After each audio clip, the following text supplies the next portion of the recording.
हम किसी इंसान को कमज़ोर या कमतर साबित करने के लिए खुसरा क्यों कहते हैं? क्या खुसरा, ख्वाजा सरा, ट्रांसजेंडर कोई गाली या ताना है? कम से कम हमारे मुआशरे की पढ़ी लिखी मिडिल क्लास की अक्सरियत तो यही समझती है कि ट्रांसजेंडर होना माजूरी है, डिसऑर्डर है या शौकिया है।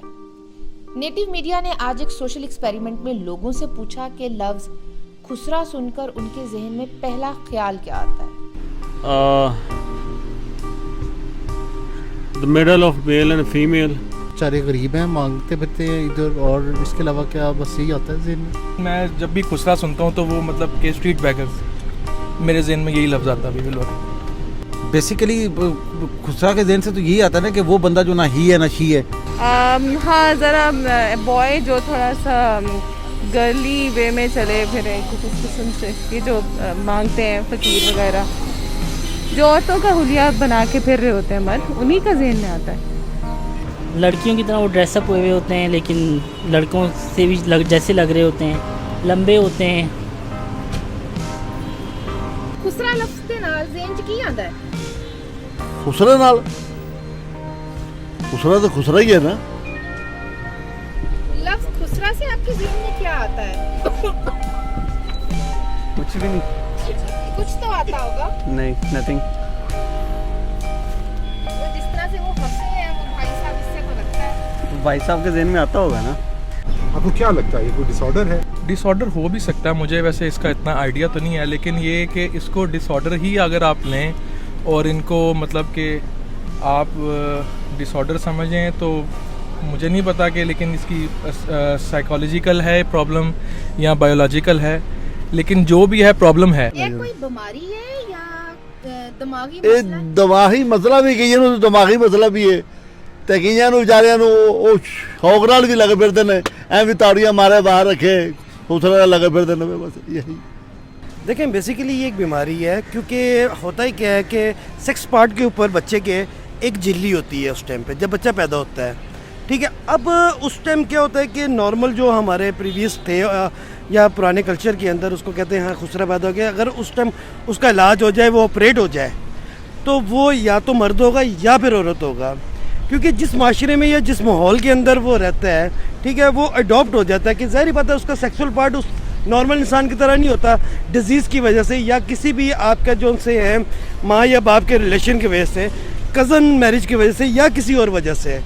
ये एक डिसऑर्डर है या डिसेबिलिटी भी कह सकते हैं, जो कि अल्लाह की तरफ से होती है, क्योंकि उसमें ये प्रॉब्लम्स क्रिएट होता है। बेशक हज़ारों इंसानों में से किसी एक में ये आता है, लेकिन अगर उसका बर वक्त इलाज हो जाए वो फिर नॉर्मल इंसान की तरह ज़िंदगी गुजार सकता है। ये किसी की गलती नहीं है, वो जिससे इस लाइक किसी का कॉन्सेंट नहीं है, किसी की विल नहीं है। थोड़ा सा अनफॉर्चुनेट तो है कि नहीं है? हाँ, एग्जैक्टली, इट्स अनफॉर्चुनेट दो, एग्जैक्टली कि वो उन दोनों जेंडर्स में से कोई एक नहीं है। एग्जैक्टली। ये आजकल तो एक फैशन है, एक फैशन आप कह लें, एक प्रोफेशन कह लें आप, ये आजकल तो एक प्रोफेशन बन चुका है। ट्रांसजेंडर होना एक प्रोफेशन, आजकल प्रोफेशन बन चुका है, ठीक है। आप 40 बंदों में बैठे होगे, आप एक की लचक आपको बता दे कि यार इसमें थोड़ा सा है कि मतलब इसकी, अब वो क्या है, अभी फैशन मॉडल है, एक डिज़ाइनर है, उसने सारा दिन 40-50 लड़कियों में बैठना है। जब आपकी फैमिली बैकग्राउंड और कंपनी आपकी इस टाइप की होगी ना, जिसमें लड़कियाँ और सारे सीन होगा, तो ऑब्वियसली बात आप में लचक आ जाती है, आपके बोलने का तरीका डिफरेंट हो जाता है। अब आप सारे लड़के आपस में बैठ रहे, आप थोड़ी सी आएगी कि नहीं आएगी? मैं ऐसे बहुत से लोगों को जानता हूँ, मैं ज़िला मंडी बहाउद्दीन से बिलोंग करता हूँ, तो वहाँ पे 1-2 लोग हैं ऐसे जो बिल्कुल नॉर्मल अपनी ज़िंदगी गुजार रहे, किसी का हाथ नहीं फैलाते। उन्होंने अपना जो पुराना एक ट्रेडिशन होता है, जो शादियों में पे नाचने गाने वाला, वो आज भी रखा हुआ है, उन्होंने कभी हाथ नहीं फैलाया। दूसरों का या ट्रांसजेंडर्स का शादियों पे नाचना गाना, ये नॉर्मल प्रोफेशन उनका होना चाहिए।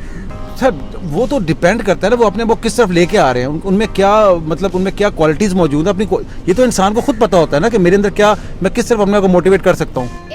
करना चाहिए इन्होंने की करना है, इन्होंने अल्लाह ही दे सकता और ਅਸੀਂ इन्होंने की कह सकते हैं। अच्छा, इनको कैसे मेन स्ट्रीम किया जा सकता है? क्या मतलब? मेन स्ट्रीम जब तक ये खुद नहीं कोशिश करेंगे अपने लिए, मतलब कि खुद आने के लिए, तो तब तक तो नहीं हो सकता। सब कुछ चल रहा है आजकल, तो इसको इनको बस इनकी क्वालिटीज़ को डिफाइन करने की ज़रूरत है, इनमें क्या क्या क्वालिटीज़ हैं। सब कुछ से मुराद बेरादबी पैदा हो। बेहतरीन बात की आपने, बिल्कुल ऐसी बेहतरीन बात की। उसमें हमारे पास अवेयरनेस की बहुत कमी है। ट्रांसजेंडर 2 तरह के होते हैं, एक वो जो खुद से बनते हैं और एक नेचुरली होते हैं। ये भी जो नेचुरली बीमार होते हैं, जो नेचुरली होते हैं, जिनका बचपन में इलाज हो जाना चाहिए। अच्छा, जो खुद से बनते हैं उन्हें ऐसा नहीं करना? वो बेसिकली वो गे होते हैं, उनको ऐसा नहीं करना चाहिए। क्यों करते हैं? आप फितरत के कानून को क्यों छेड़ते हैं? इसमें जब तक हुकूमती तौर पे हम इंडिविजुअली बेसिस पे तो जो कुछ कर सकते हैं करेंगे, हुकूमती तौर पे जब बहुत ज़्यादा पाबंदियाँ नहीं आएंगी, सिग्नल्स कंट्रोल नहीं किए जाएंगे, इनको 100% सर 100%। अब एक मुझे बात बताएं कि एक बंदा महीने का 1.5 लाख रुपए कमा रहा है, गवर्नमेंट ऑफ पाकिस्तान 1.5 लाख तो अपने एमपी मतलब जो आम बल्दियाती बंदे को भी नहीं दे रही। ये इनको फिर वो रोकना पड़ेगा।